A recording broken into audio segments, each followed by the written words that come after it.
The honourable member from Wellington, Halton Hills. Mr. Speaker, on April 11th, the Prime Minister said that it wasn't simply an overall the election was free and fair, but that in every single constituency election, election integrity held and it was free and fair. Justice Hogue concluded otherwise. She concluded that well-grounded suspicions about PRC interference in Don Valley North could, quote, could have impacted who was elected to Parliament. This is significant, end quote. Does the government agree with Justice Hogue that PRC interference could have impacted who was elected to Parliament in Don Valley North? The Honourable Minister for Public Safety.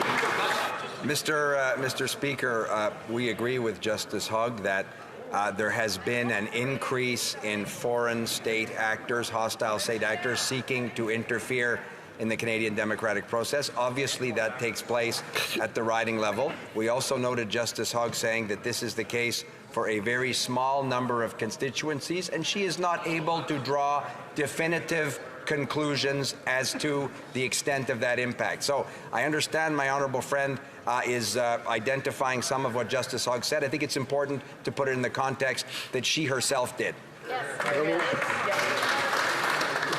The honourable member from Wellington, Halton Hills.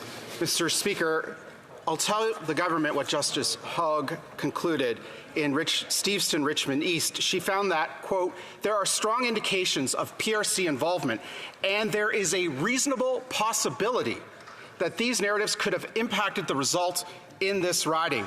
Again, the Prime Minister said just several weeks ago that every single constituency election integrity held, and it was free and fair. Does the government agree with Justice Hogue that PRC interference could have impacted the election result in Steveston-Richmond East?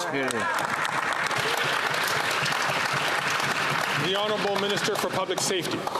Mr. Speaker, we think that Justice Hogue has done a very serious job in terms of understanding the extent and nature of foreign interference and helping Canadians understand also the tactics that foreign hostile state actors may use and how they seek to undermine the confidence of Canadians in democracy. So I think we should be very careful, Mr. Speaker, before we take out of context specific things that Justice Hogue has said. Our government, unlike the government that was in office before 2015, has taken this matter seriously and will continue to do everything necessary, Mr. Speaker, in this regard.